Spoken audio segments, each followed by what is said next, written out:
Bonjour et bienvenue sur cette vidéo.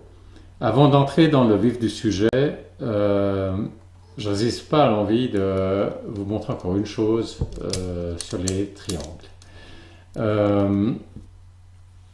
la fin de la vidéo précédente, nous avions décomposé des polygones en différents triangles pour mesurer la somme de leurs angles. Et je me demandais, est-ce qu'on pourrait faire la même chose avec un triangle lui-même, le décomposer lui-même en triangle. Alors, nous avons déjà vu que nous pouvions le faire. C'était en fait la deuxième démonstration où nous avons montré que n'importe quel triangle peut être décomposé en deux triangles rectangles. Et puis nous avons utilisé ça pour démontrer le théorème. Mais on peut faire aussi, même une décomposition avec des triangles quelconques. Donc, décomposer un triangle en des triangles quelconques, en deux triangles quelconques, peut quand même être un petit peu utile aussi, si on a déjà démontré que la somme des angles de tous les triangles est toujours le même chiffre. Donc on ne sait peut-être pas encore que c'est 180, mais on sait que c'est un certain chiffre oméga, et c'est la somme des angles d'un triangle fait toujours oméga, quel que soit le triangle. Alors à ce moment-là, on pourrait raisonner en se disant, bon, ce triangle-là, il a une somme des angles qui fait oméga, celui-ci a aussi une somme des angles qui fait oméga, et quand je prends le tout, ça fait aussi oméga. Mais seulement la somme des angles du tout, c'est en fait la même chose que la somme des angles de celui-ci, plus la somme des angles de l'autre triangle, et puis où il faut soustraire ces angles ici, ces deux-là, parce qu'ils n'interviennent pas dans... c'est pas des angles du grand triangle. Mais la somme de ces deux angles-là, c'est 180. Donc on se dit que oméga plus oméga du deuxième triangle, donc oméga plus oméga moins 180, doit être égal à oméga. Et je vous laisse trouver quel est le oméga qui satisfait cette relation. Et on se retrouve tout à l'heure.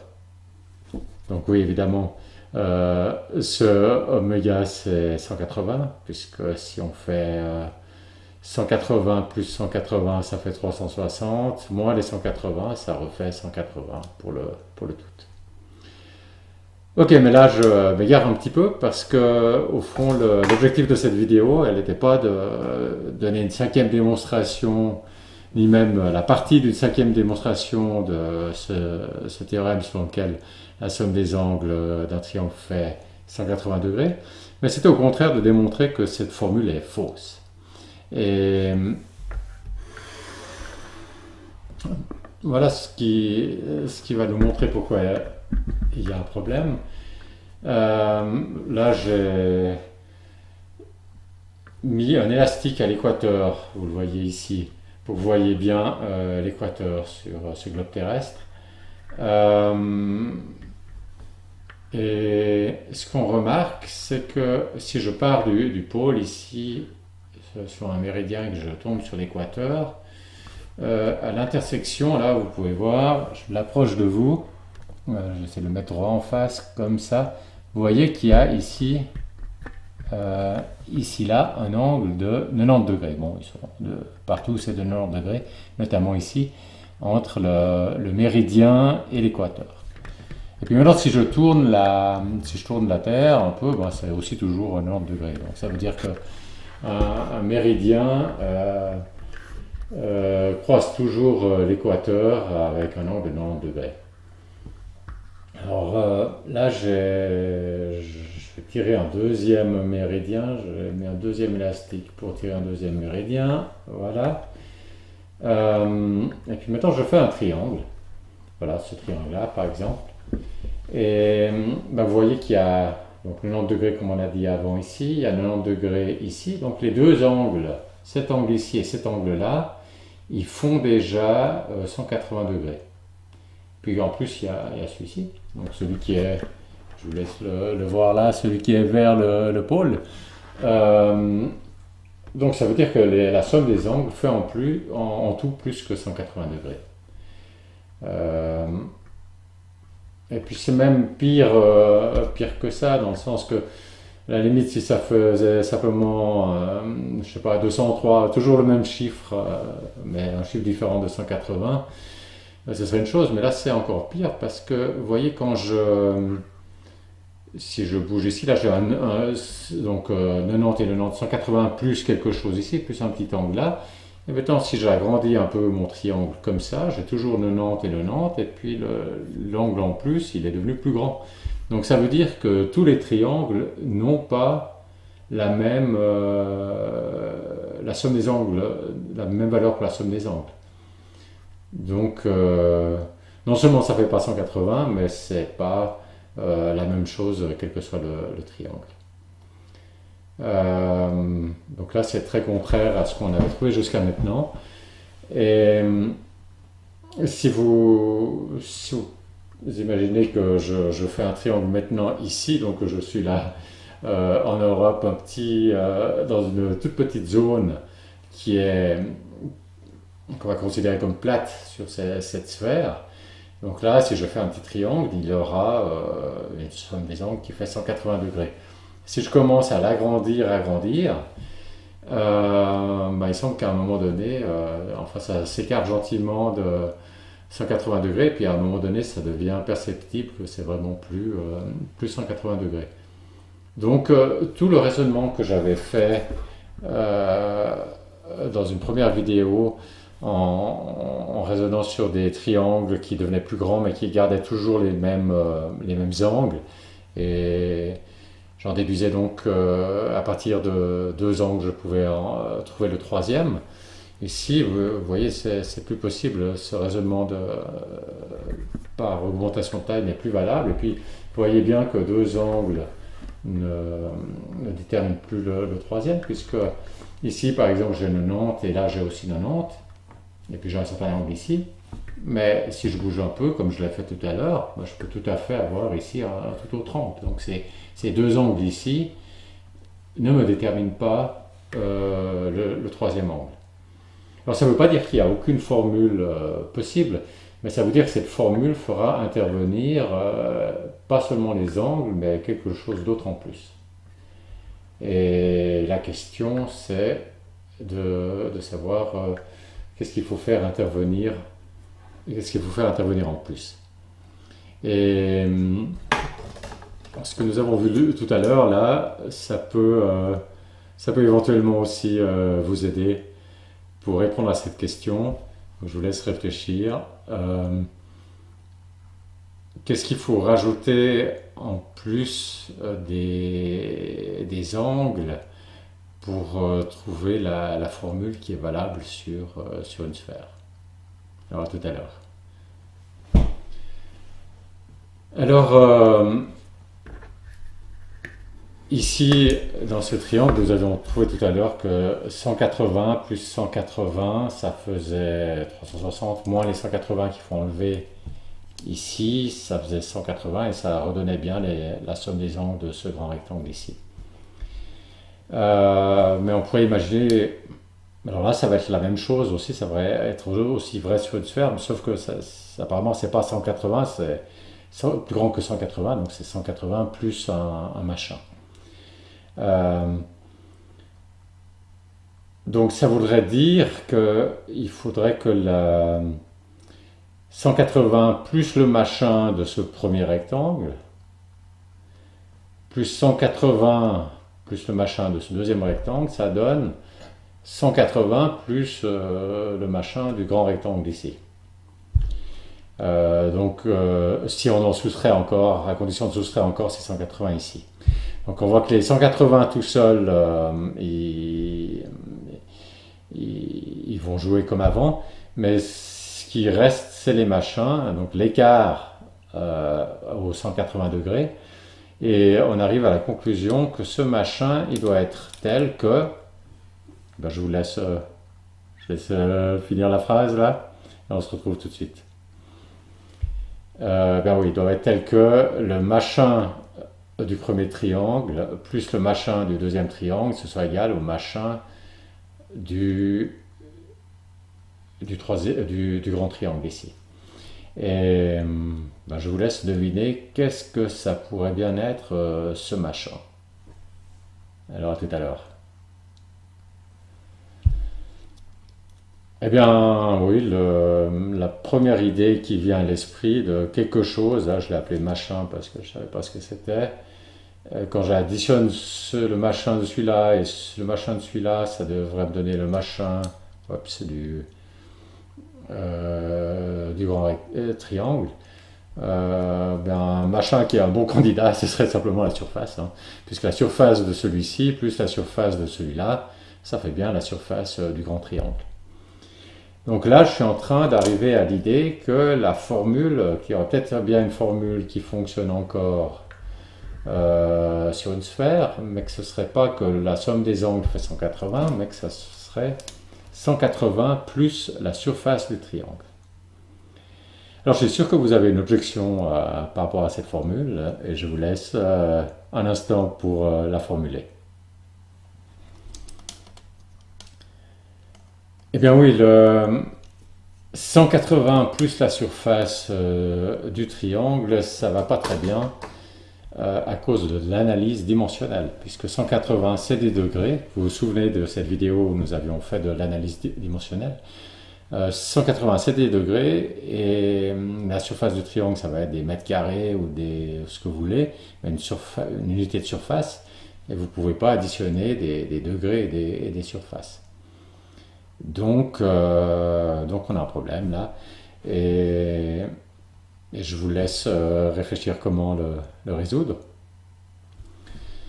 Alors, bon, une façon simple de le résoudre, ça serait de diviser la surface du triangle par une autre surface. Comme ça, les unités de surface disparaîtraient. Mais là, on n'a pas le droit de diviser juste par 1 mètre carré, parce que, comme on l'avait dit dans cette autre vidéo, on avait parlé de l'analyse dimensionnelle, 1 mètre carré, c'est... Il y a rien. Qu'est-ce qu'il y a de spécial avec 1 mètre carré? Si on avait des unités qui étaient en pieds, on parlerait de pieds au carré. Et le 1 mètre carré en pied au carré, je ne sais pas combien ça fait, mais c'est en tout cas pas un chiffre rond. Donc ça donne trop de poids à ce 1 mètre carré.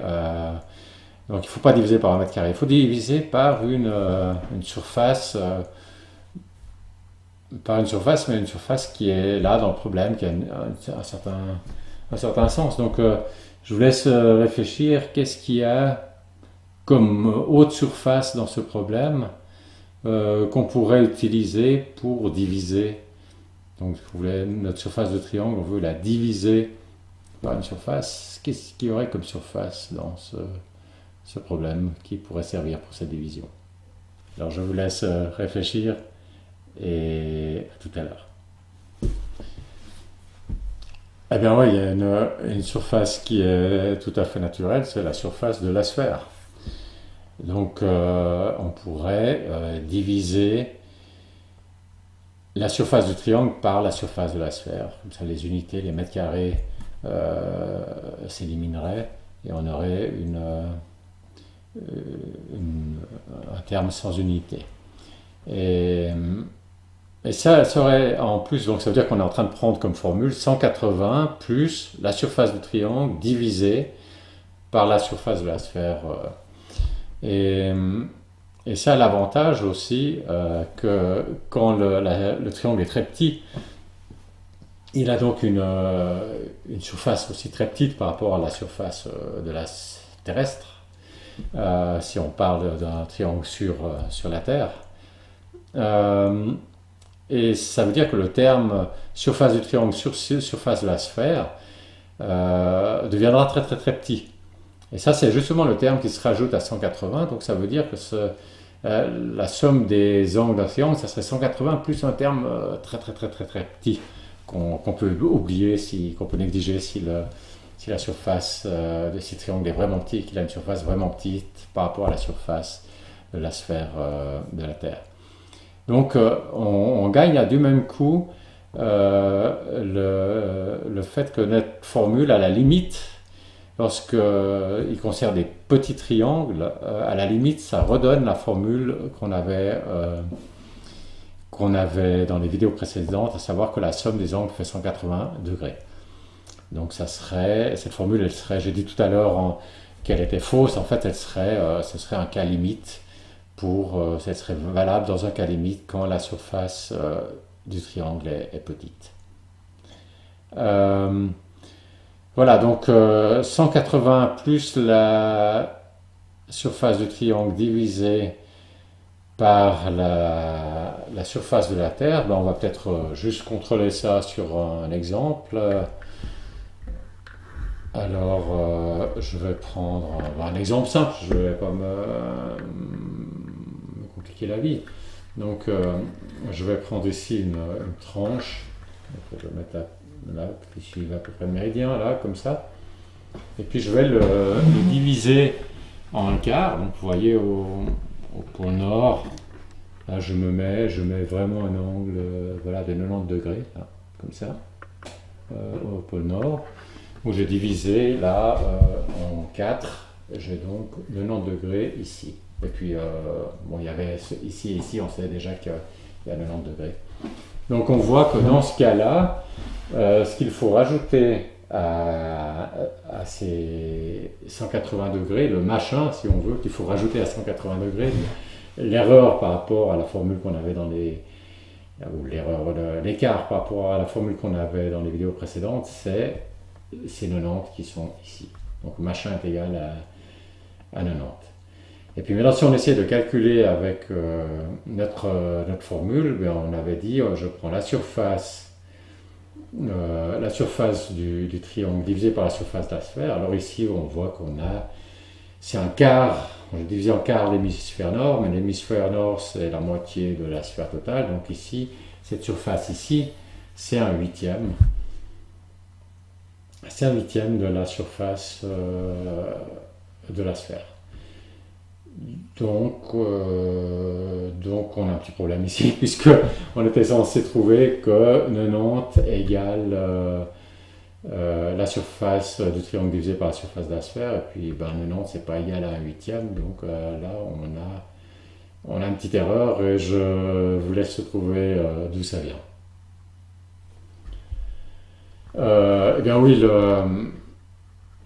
quand j'ai fait l'analyse dimensionnelle tout à l'heure, je ne l'ai pas fait tout à fait correctement, c'est-à-dire qu'on avait 180 degrés, donc ça c'est des degrés, plus il y avait cette surface, alors je voulais faire disparaître l'unité de surface, je l'ai divisé par la surface de la sphère terrestre, mais ça a juste fait disparaître les mètres carrés, et c'est devenu un terme sans unité, alors que j'ai besoin en fait pas d'un terme sans unité, mais d'un terme qui a des degrés, puisque je vais lui additionner à 180 qui est lui en degrés.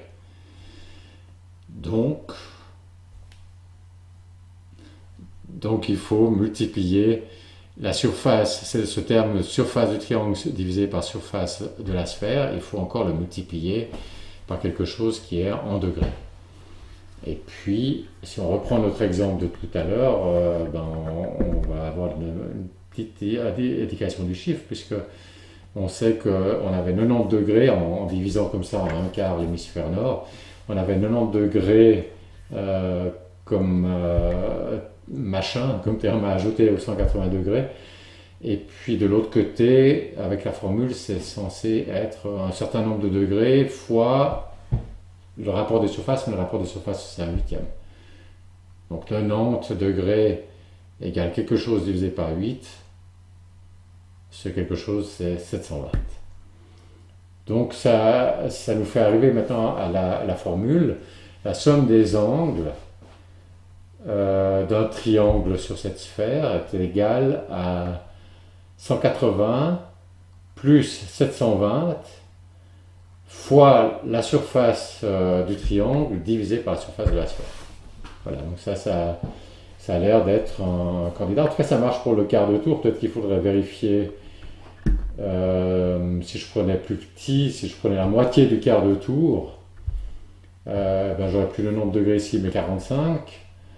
Et puis la surface ici, elle serait aussi divisée par 2. Donc, si vous faites le calcul, vous verrez qu'on retombe juste. Donc voilà, donc là ça a l'air de marcher. On pourrait prendre encore un cas peut-être un cas qui est encore très facile à calculer. C'est-à-dire, on part d'ici et puis on va n'importe où, par exemple jusqu'ici. Ça, c'est les deux premiers points de mon triangle. Et puis avec le troisième point, je le prends aussi n'importe où, disons ici. Donc j'ai le premier point, deuxième point et troisième point. Donc je fais comme ça. Et après je relie ici. Puis après pour relier les deux du bord, je fais simplement tout le tour et je refais comme ça. Donc voilà, c'est un triangle un peu particulier parce que en fait c'est un arc de cercle. Euh, mais c'est un triangle un peu dégénéré, dirait-on. Donc c'est Mais je pourrais quand même regarder dans cet exemple si notre formule joue. C'est-à-dire qu'on voit qu'à chaque endroit, les angles, comme chaque fois la tangente, c'est une droite, les angles ils sont à chaque sommet 180 degrés. Donc la somme des angles va être 3 fois 180 degrés. Et puis si on prend notre formule, notre formule c'était de dire je prends la surface du triangle. Alors là, la surface, comme c'était ici la bordure, la surface du triangle ça va être la moitié de l'hémisphère. Là, ça va être la moitié de la sphère. Donc la surface du triangle divisée par la surface de la sphère, ça va être une demi.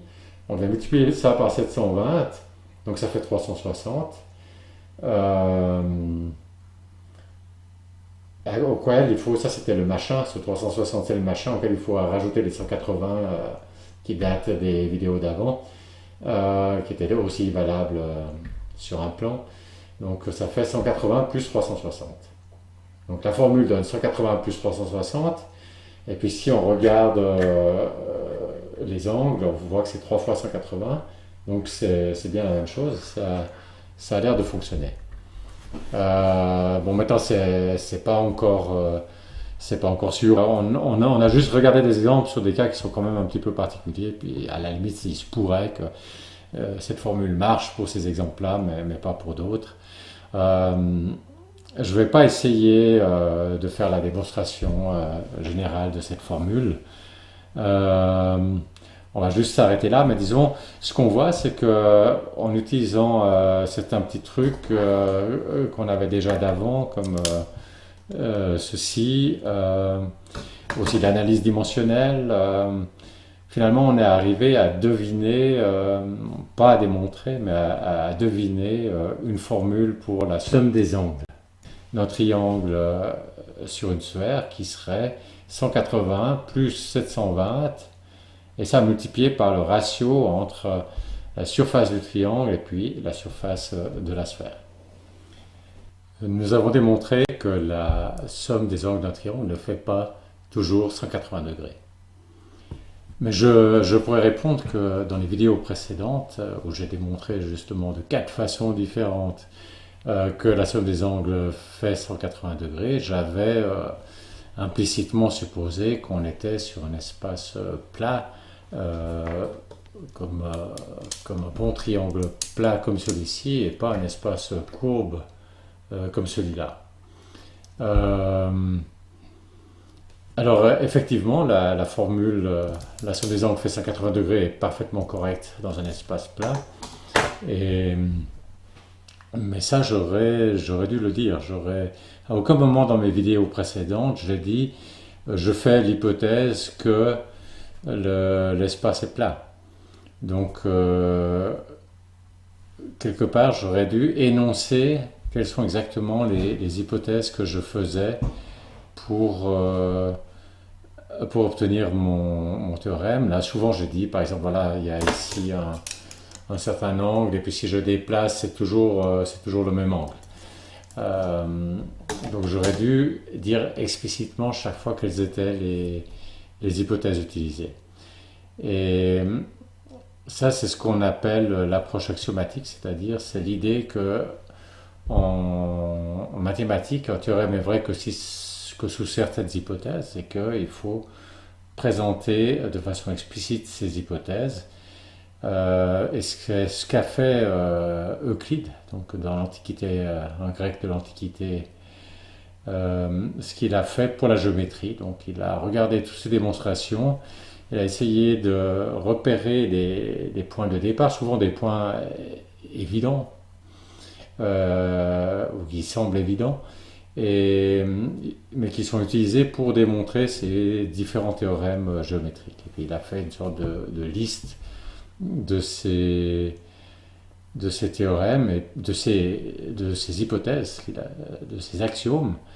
Et ensuite, donc quand on démontre un théorème, on peut se référer et dire voilà, j'ai utilisé tel et tel axiome, ou bien j'ai utilisé tel théorème qui a été démontré uniquement à partir de ces axiomes. Voilà. Donc, si vous voulez en savoir plus sur l'axiomatique, sur Euclide, je vous propose d'aller voir une très bonne vidéo de Monsieur Phi. Je vais mettre le bouton là, donc vous pouvez consulter Monsieur Phi. Voilà, j'espère que cette vidéo vous a plu et je vous propose dans une prochaine vidéo qui sera la dernière consacrée aux angles des triangles. Ça sera un peu la cerise sur le gâteau. Là, je vous propose une surprise. Donc, j'espère vous revoir pour cette vidéo.